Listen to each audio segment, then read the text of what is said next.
The less you want, the richer you are. The more you need in order to be happy, the more miserable you'll be. Yanni. Now, over the past 5 years, I have been learning and developing and decluttering my life in order to become more minimalist, to find that happiness in seeking less as opposed to feeling like I need more. And so these 5 things that I wanted to share with you are 5 things I've learned over the past 5 years. So while I challenge you to also reflect back on your own journey and how you've landed where you are right now, first thing I really learned when I was changing my mindset about things was that I had a very skewed idea of what success meant. My vision of success was very much about the American dream, the I'm going to have as much as I want, as quickly as I want, and all that I want. And while there's nothing wrong with wanting things, there's nothing wrong with wanting success and to have money and have security, there was never a ceiling, a cap for what I would feel like when I had enough money or enough things.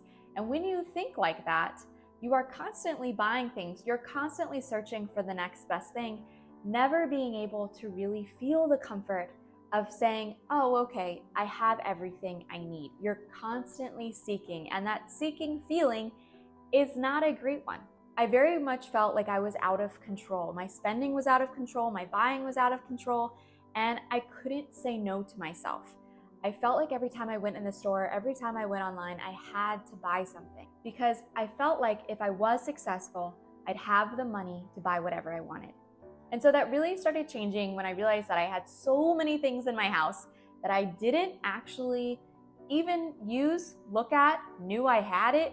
And when I really started thinking that my money that I've overspent is my time. Am I doing something in my life or chasing after something that is going to give me a feeling of contentment? Do I feel like every day I am putting my best foot forward and I am trying to reach a goal or a dream? Am I learning something new? Am I contributing to my society? Those are my envisions of success. I recently just read a book called Everything is Figure Outable, and if you haven't read it, it is bar none one of the best books I've ever read. But it really made me think about this huge change I had in my life from working as a full-time teacher to now doing mostly full-time content creation and being able to share the things that I've learned about minimalism and how drastically my life has changed. When your idea of success is always about the dollars, you miss the point.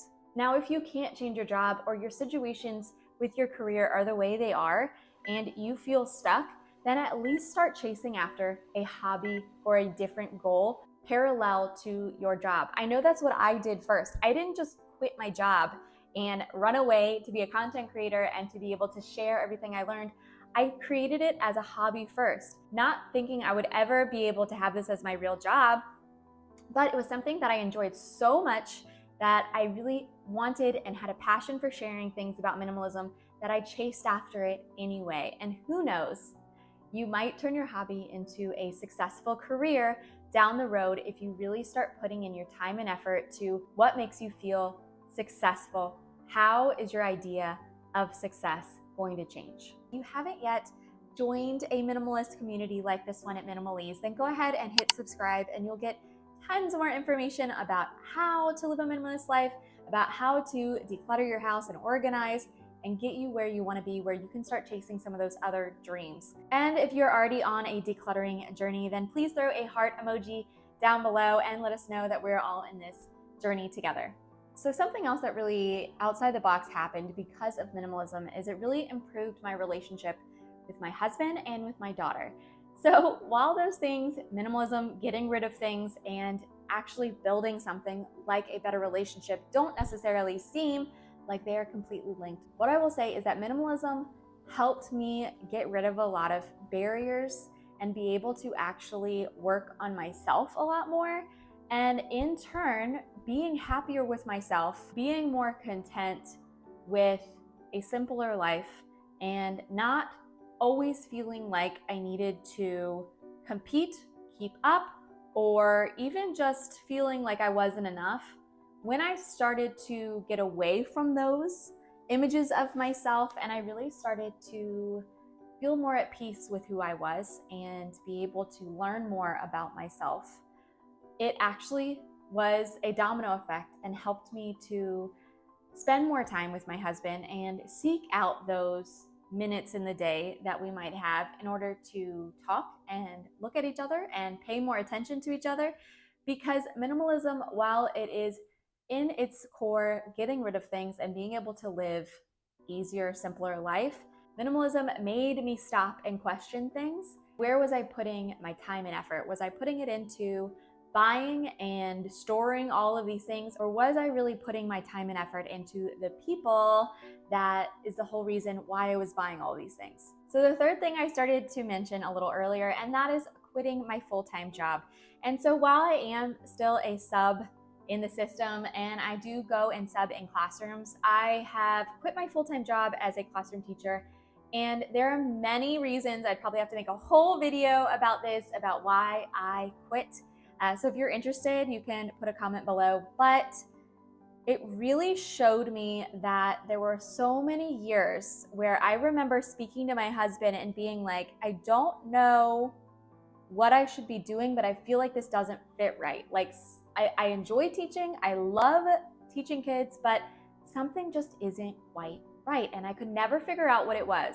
One, I didn't spend enough time really researching about what I really wanted to do, but I also had so many things in my house. I didn't have time to sit quietly by myself and really process. I was always, organizing my clutter. So when I started becoming a lot more minimalist over the past couple of years, I will say, I started this YouTube channel just as an outlet to share the things that I know and be able to form a community of people that were like-minded, because I couldn't really find that in the people that I interact with all the time. So the year before my last year of full-time teaching, I just kept thinking about how happy I was online, sharing and teaching and learning from you guys right here on this Minimalist channel, and how I really wanted to be able to dive further into this dream of having this YouTube channel, and then hopefully by next year really being able to build it a lot more. I'm starting a Patreon channel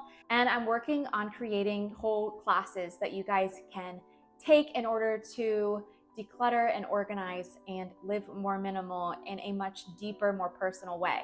So one of my favorite songs that I was listening to a lot last year that really got me to quit was the song called Get Along by Kenny Chesney. And he talks about get along down the road. We got a long, long way to go, but how afraid we are to chase our dreams.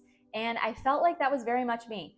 I was so used to putting one foot in front of the other, getting the paycheck and doing the same thing over and over again, that I missed a lot of the point of what life is. Slowing down through minimalism really helped me realize that life is such a gift and that it is over in a blink of an eye, and that often I feel like a lot of us live our life like we're going to be around forever. Like this life is just going to continue on and eventually I'm going to retire and then I'm going to live it up.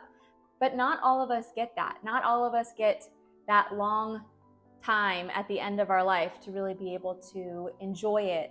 And so what I realized is that if I'm not living my life for myself right now, then I'm living it for somebody else. And I only have this one life to live. And so what I needed to do is to really slow down and assess where I was in my life and what my goals were, and start writing them down and then really putting things into action as opposed to just wishing they would come true. So the fourth thing that I learned from minimalism is that I am not a compilation of my things. I am not my things. That I am myself all alone by myself. If I was to have nothing, I would still be me. And I think that definitely took me a long time to realize. This was not an immediate, once I decluttered, that became my mindset. But it was something that was an evolution over time. Now the things that I do bring in, the things that I do enjoy, the things that I buy, I know that if I was to get rid of them, it wouldn't change who I am. That I am not this house that I live in. I'm not the couch that I have in this living room. And I am not anything that I put on my body. But I am so much more than that. Once I got rid of the idea that I am my things, that I need these things in order to be me, I really was able to be so much kinder to myself and so much kinder to other people, so much more understanding when people came to me with not their best self. That I could understand that some of us are definitely struggling through our journey right now, and I can come to people and see them for where they are, as opposed to looking so surface at what they look like or what they're wearing. And now it doesn't mean that I don't have biases anymore, that that's just gone because of minimalism. We all have our biases, but I do feel like when you realize that you are a person alone by yourself without your things, and that is enough, that you are a person by yourself and you are enough, that you are smart enough to be successful, that you are kind enough to have a good friend, that none of the things that you own in your house can define who you are. It really helped me to be more kind and thoughtful towards others and try to meet people where they are, I guess is what I'm trying to say. That I'm not a compilation of my things means that I have to work on myself, that I have to start loving myself, that if I'm not going to love myself, nobody else will. And I've spent 35 years of my life many times not loving who I am, not loving my body. And if I'm not going to love it, who's going to love it? If I'm not going to be there for me, then who's going to be there for me? Nobody. So I have to start with realizing that I am very important by myself, alone, and that I deserve love just because I was born and alive. And it doesn't always mean that things are going to be perfect. It doesn't always mean that other people are going to give me what I think I should and the love and kindness I think I should be getting. But that alone by myself, I deserve those things. And alone by myself, I can be happy because I am not my things. So that really leads to number 5, which is that minimalism has helped me to really be able to sit by myself and be alone and be comfortable being alone. Just in the fact that when I quit my full-time job, when I was constantly surrounded by people all over the time and getting that feedback from people, which I love, I probably am a mix between introverted and extroverted. I'm somewhere in the middle. I need my quiet time for sure, but I also love people and I love to talk to people and I love to get to know people. But doing this job now where I very much work by myself a lot, it has given me an exorbitant amount of time to sit in my thoughts and be able to be comfortable there, slowing down and not always having to clean up all the time and declutter all the time and feel like I was constantly in some rat race chasing something that I couldn't actually see or get. I feel like now I am much gentler on myself. And this is something that I think we can all get to when we really start to declutter our things and we start to live a lot more peaceful life and we are chasing after our dreams and not always filling our days with busy work, the things on our schedule that we don't actually need to do. It really has helped me to just be more comfortable with talking to myself and be a lot nicer to myself as well. So minimalism, while it is about taking away things, it is about decluttering, it is about only bringing in things that you really enjoy and love and help you. It's so much more than that.